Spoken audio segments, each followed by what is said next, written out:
Cancer healer centre, a new beginning. ఎన్నికలప్పుడు ఏదైతే మాట చెప్పాడో ఆ రోజేమో మేము చెయ్యకపోతే మా కాలర్ పట్టుకోండి అని అన్నాడు.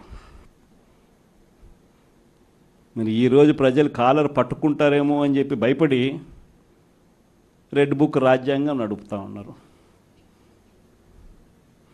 ఈరోజు ఏమంటా ఉన్నారు? ఎన్నికలు అయిపోయిన 9 నెలల తర్వాత ఈరోజు ఏమంటా ఉన్నారు? సంపద సృష్టించడం ఎట్టనో నా చెవిలో చెప్తే నేను తెలుసుకుంటాను అంటున్నాను. ఇది వాస్తవాలు. ఇదే మాటలు ఎన్నికలకు ముందు నేను చెప్పా. చంద్రబాబు నాయుడు నమ్మడం అంటే చంద్రముఖిని నిద్ర లేపడమే అని. ఇదే మాటలు నేను ఎన్నికలప్పుడు చెప్పిన. చంద్రబాబు నాయుడు నమ్మడం అంటే పులి నోట్లో తలబెట్టడమే అని చెప్పి ఇదే మాటలే నేను చెప్పా. మేనిఫెస్టో ప్రజెంటేషన్ చేసేటప్పుడు ఇక్కడే ఇలా నిల్చుని ఇలా మేనిఫెస్టోని ఇలా చూపించా. మన మేనిఫెస్టోని ఇలా చూపిస్తూ వాళ్ళు చెప్పిన మేనిఫెస్టో హామీలను కూడా ఇలానే చూపిస్తూ చెప్పా. ఇది సాధ్యమయ్యేటివి కాదయ్యా చంద్రబాబు నాయుడు చెప్పేటివి.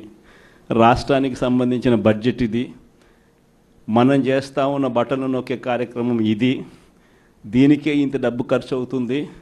మరి చంద్రబాబు నాయుడు ఏమో 1,72,000 కోట్లు సంవత్సరానికి అయ్యే ప్రతిపాదనలు ఆయన చెప్తా ఉన్నాడు.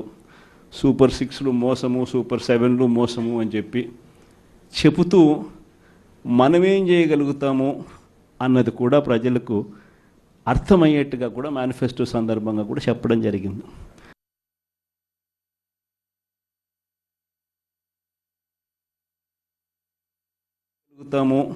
అన్నది కూడా ప్రజలకు అర్థమయ్యేట్టుగా కూడా మేనిఫెస్టో సందర్భంగా కూడా చెప్పడం జరిగింది.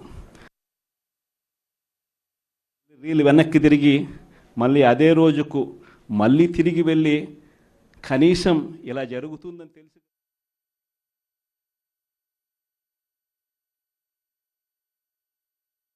విధంగానే మళ్ళీ చెప్తా.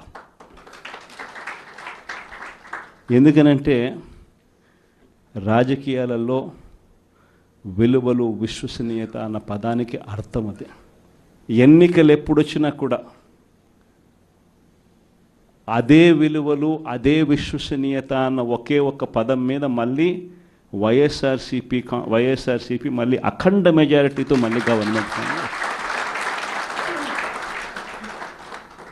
కానీ ఈసారి ఫామ్ చేసినప్పుడు మాత్రం ప్రజలకు చంద్రబాబు నాయుడు నైజం పూర్తిగా అర్థమైపోతుంది. కాబట్టి మనల్ని మళ్ళీ 30 ఏళ్ళు అక్కడే కూర్చోబెట్టే విధంగా కూడా ప్రజలు ఖచ్చితంగా అడుగులు వేస్తారన్న నమ్మకం నాకుంది. ఎందుకంటే ఈరోజు ఒకవైపున ఇచ్చిన హామీలన్నీ కూడా పక్కకి వెళ్ళిపోవడం అన్నది ఒక ఆస్పెక్ట్ అయితే, రెండో ఆస్పెక్ట్ ఏమిటి అని అంటే ప్రతి వ్యవస్థ నిర్వీర్యమైపోయింది. కేవలం చంద్రబాబు నాయుడు గారి ప్రభుత్వం రాక మునుపు మన ప్రభుత్వం ఉన్నది. మళ్ళీ మన ప్రభుత్వంలో ఎలా ప్రతిదీ కూడా ఎలా పగడ్బందీగా ఎలా జరిగింది, చంద్రబాబు నాయుడు ఎందుకు చేయలేకపోతున్నాడు, ఈ చర్చ ప్రతి ఇంట్లోనూ కూడా జరుగుతూ ఉంది. ప్రతి పథకము కూడా ట్రాన్స్పరెంట్గా, పారదర్శకంగా ప్రతి ఇంటికి చేర్చే పరిస్థితి నుంచి ఈరోజు అన్ని కొలాప్స్. కేవలం 9 నెలలు. ఒకవైపున వ్యవస్థలన్నీ కొలాప్స్, మరోవైపున ఏది చూసినా స్కామే. ఏ గ్రామంలో చూసినా బెల్ట్ షాపులు. ఎమ్మెల్యే దగ్గరుండి ఆక్షన్ పాడిస్తూ ఉన్నాడు. 2 లక్షల 3 లక్షల నీ ఇష్టం.